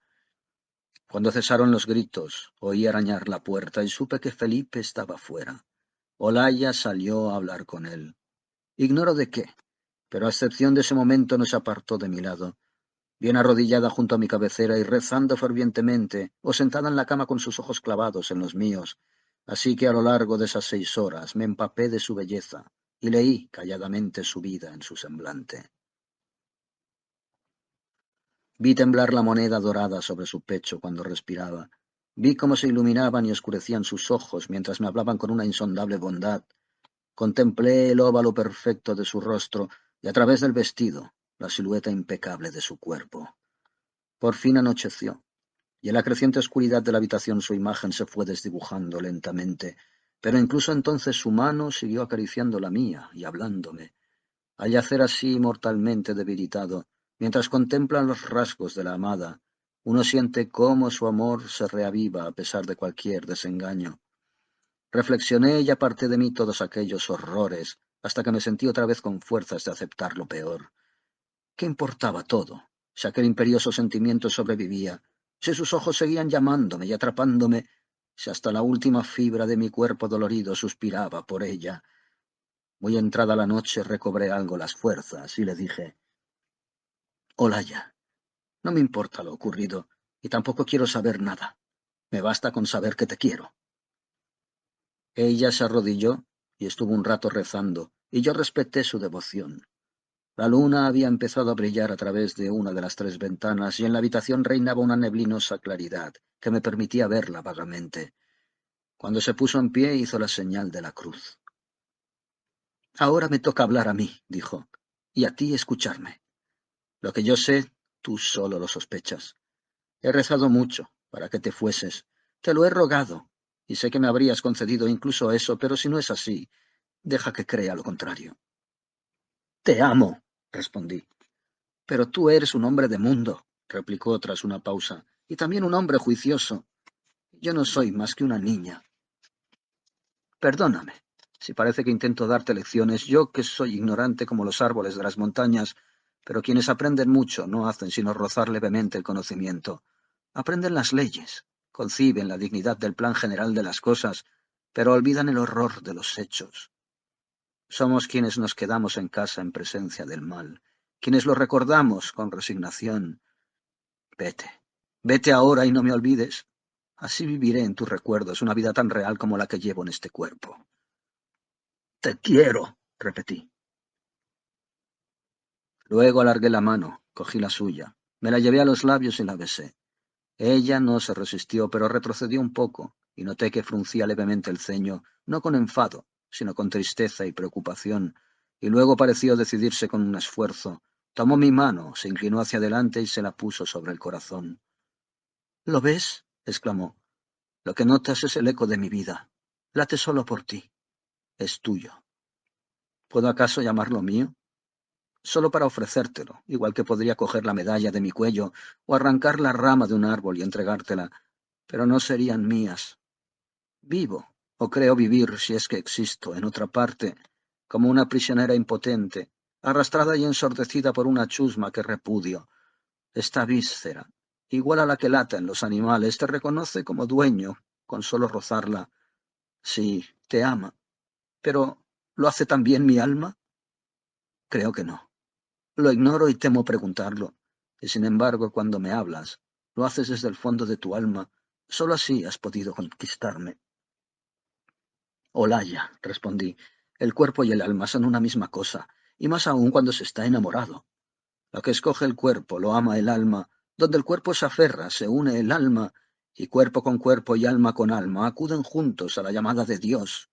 Y la parte más baja, si es que se puede llamar así, es sólo el pedestal y el asiento de la mía más alta. ¿Has visto los retratos de mis antepasados? Preguntó. ¿Has mirado a mi madre o a Felipe? ¿Te has fijado en el retrato que cuelga junto a tu cama? La mujer que posó para él era una malvada que hace siglos que murió, pero vuelve a mirarlo. Ahí tienes mi mano reproducida hasta el más ínfimo detalle. Ahí tienes mis ojos y mi cabello. ¿Qué es mío, entonces? ¿Y qué soy yo, si hasta la última curva de este cuerpo desdichado que tú amas y por el que crees amarme, todos los gestos, las inflexiones de mi voz, las miradas de mis ojos, sí, incluso cuando hablo con mi amado, han pertenecido antes a otros? Mujeres que llevan años muertas, enamoraron a otros hombres con mis ojos, y otros hombres oyeron suplicar esta misma voz que ahora resuena en tus oídos. Las manos de los muertos hurgan en mis entrañas, me empujan, me impulsan, me arrastran. Soy una marioneta bajo su mando, una mera reencarnación de facciones y atributos que lleva mucho tiempo separadas del mal por la quietud de la tumba. ¿Es a mí a quien amas o a la estirpe que me ha formado? A la joven que no sabe ni puede responder de sí misma, o a la corriente en la que ella no es sino un remolino pasajero y el árbol de la que ella es un simple fruto efímero. La estirpe existe. Es muy antigua, aunque se conserve siempre joven, y lleva en su seno su eterno destino. En ella un individuo sucede siempre a otro, como las olas en el mar, con un aparente dominio de sí mismo, pero en el fondo no son nada, nada. Hablamos del alma, pero el alma radica en la estirpe. Te enfrentas a la ley natural, dije yo, y te rebelas contra la voz de Dios que es tan persuasiva como imperiosa. Óyela y escucha cómo habla entre nosotros. Tu mano se aferra a la mía, tu corazón se agita cuando te rozo. Basta con una sola mirada para que los elementos desconocidos de los que estamos hechos despierten y se agiten al unísono. El barro de la tierra recuerda su vida independiente y anhela por unirse a nosotros. Nos atraemos el uno al otro, igual que giran las estrellas en el firmamento, o que suben y bajan las mareas, impulsados por fuerzas mucho más antiguas y poderosas que nosotros mismos. Ay, replicó ella, ¿qué puedo decirte? Hace 800 años mis antepasados gobernaban toda esta provincia. Eran sabios, nobles, astutos y crueles, una raza escogida entre los españoles. Sus pendones conducían a la batalla, el rey los llamaba sus primos. La gente, cuando le ponían la soga al cuello o cuando volvía a sus chozas y las encontraba humeando, maldecía su nombre. Luego sobrevino un cambio. El hombre se ha elevado desde las bestias, pero igual que procede de ellas, puede descender al mismo nivel. El aliento del cansancio sopló sobre aquella raza. Los nervios aflojaron y empezaron a decaer. Su espíritu se adormeció. Sus pasiones se agitaron como las imprevisibles rachas de viento que recorren los barrancos de las montañas. Conservaron la belleza, pero no la inteligencia ni la bondad. Su simiente siguió propagándose envuelta en carne que cubría también los huesos, pero eran huesos y carne de bestias. Y su inteligencia era inteligencia de mosquito. Es todo lo que me atrevo a decir, pero tú mismo has visto cómo ha girado hacia atrás la rueda en esta raza condenada a extinguirse.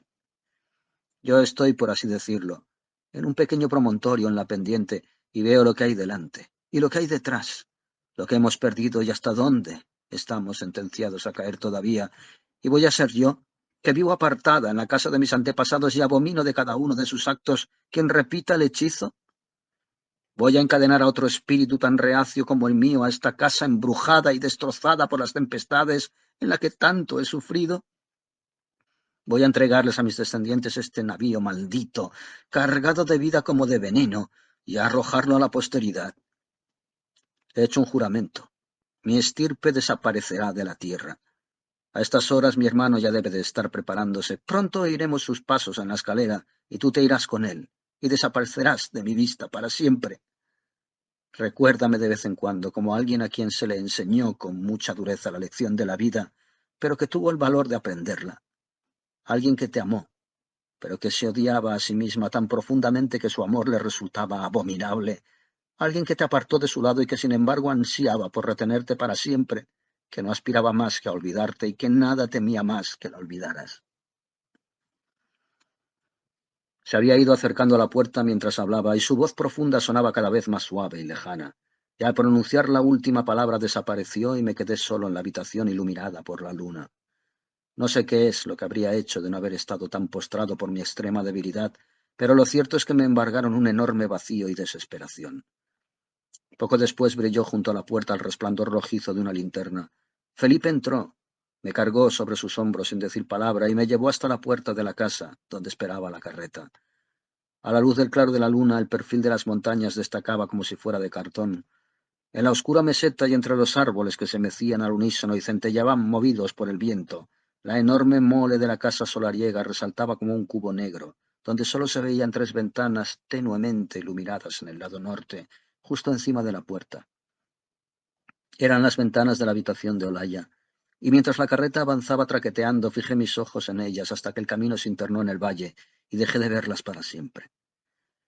Felipe caminaba en silencio junto a la lanza del carro, pero de vez en cuando frenaba a la mula y parecía mirarme.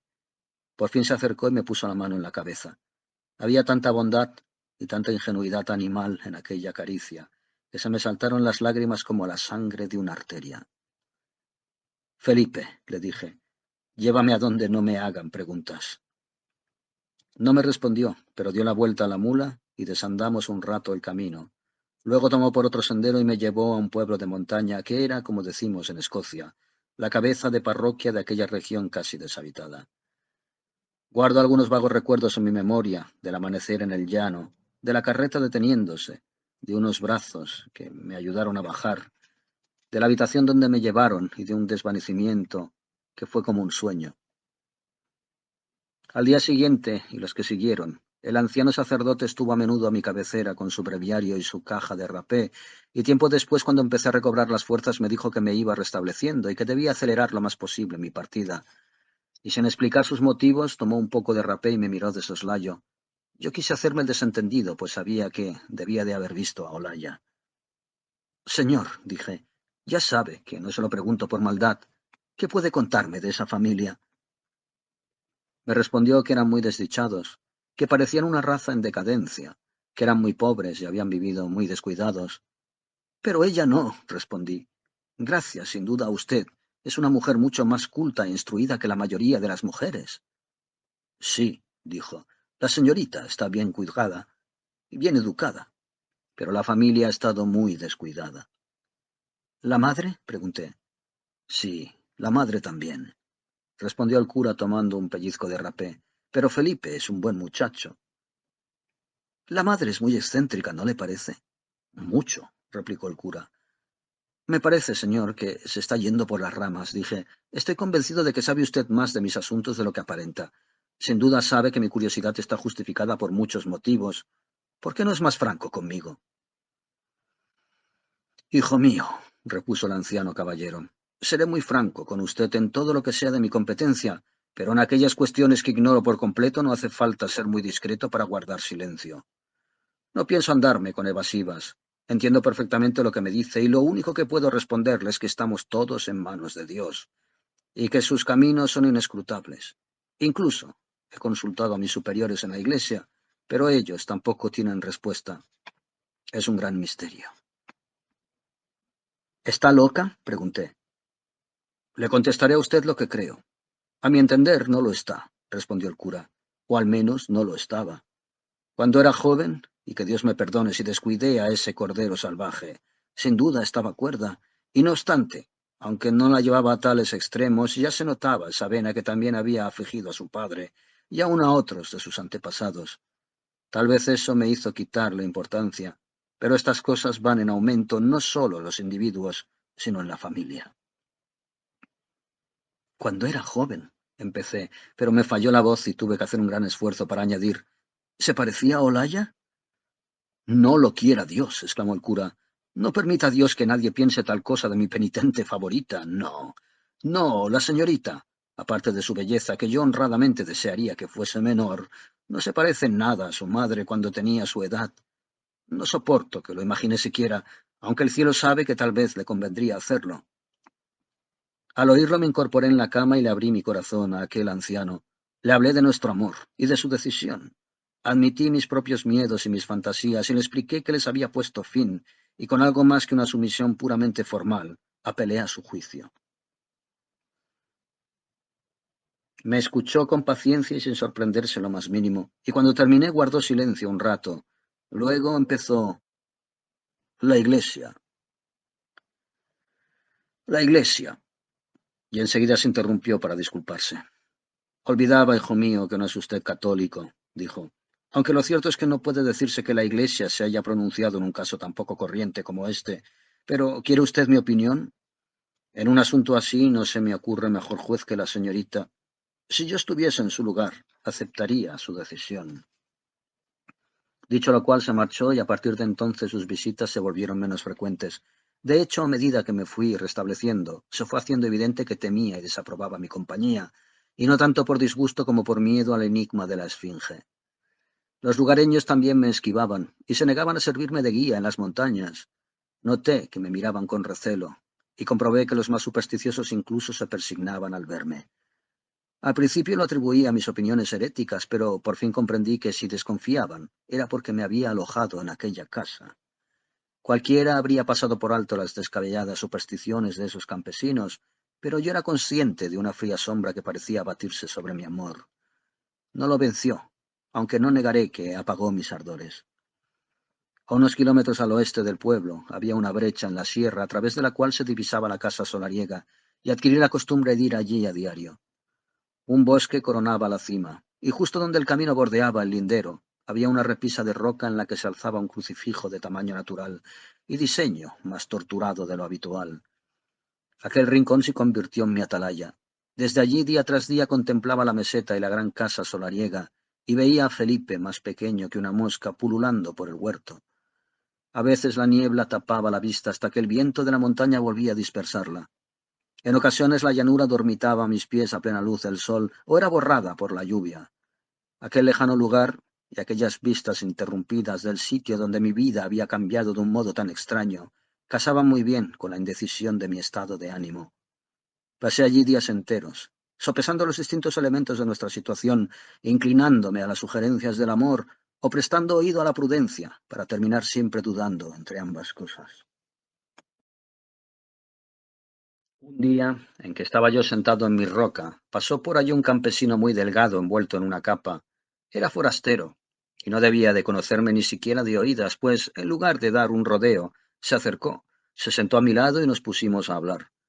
Entre otra cosa me contó que había sido arriero, y que en otra época había frecuentado mucho aquellas montañas. Luego se había enrolado en el ejército con sus mulas hasta que había ganado lo suficiente para vivir retirado con su familia. ¿Conoce usted aquella casa?, pregunté por fin señalando hacia allí, pues me aburría cualquier conversación que me impidiera pensar en Olaya.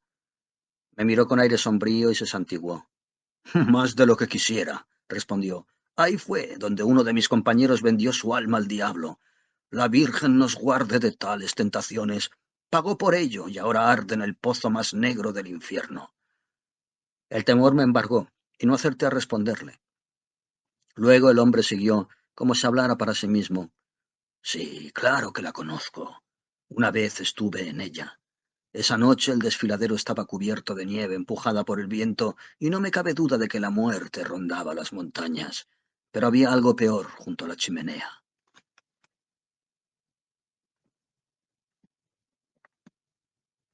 Lo cogí,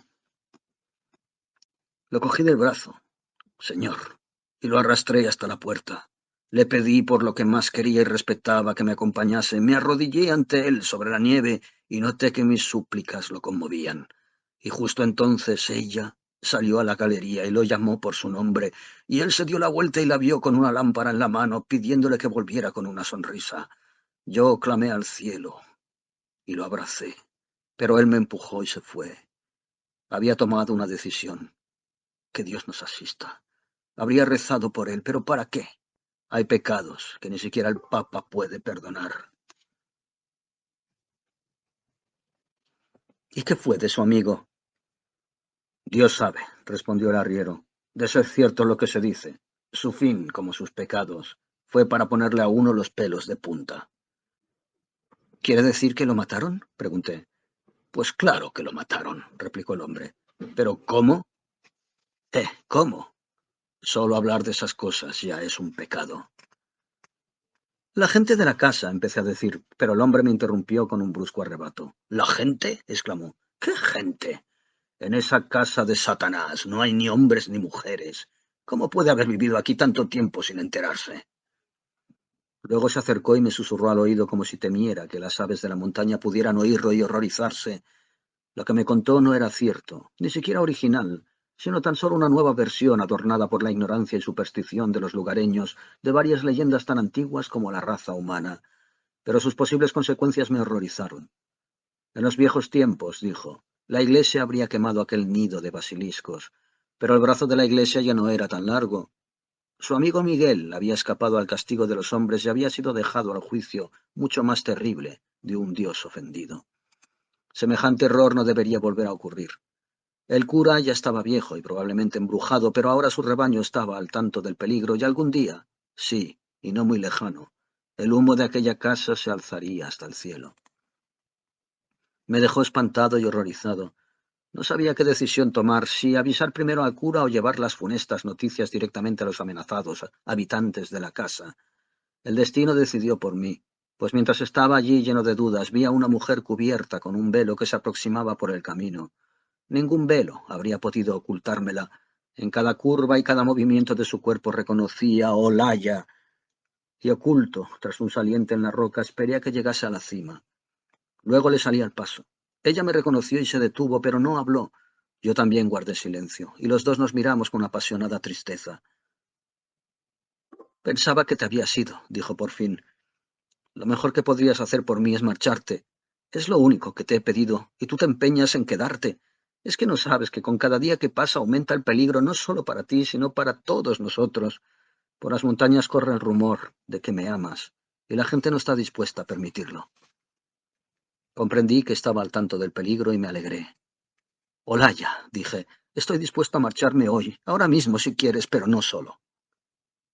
Se apartó y se arrodilló delante del crucifijo para rezar. Yo me quedé contemplándolos, a ella y al objeto de su adoración.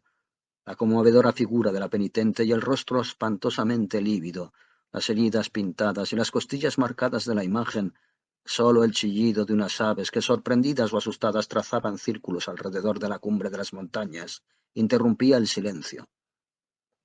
Luego Olaya se incorporó, se volvió hacia mí, se levantó el velo y apoyándose todavía en el crucifijo, me miró con semblante pálido y triste. Tengo la mano en la cruz, dijo. El cura dice que no eres católico, pero mira con mis ojos y contempla el rostro del crucificado. Somos todos como él, los herederos del pecado. Debemos soportar y expiar un pecado que no es nuestro. Todos, incluso yo, tenemos una chispa divina en nuestro interior. Como él, debemos soportar nuestra propia cruz hasta que la mañana nos traiga un poco de paz.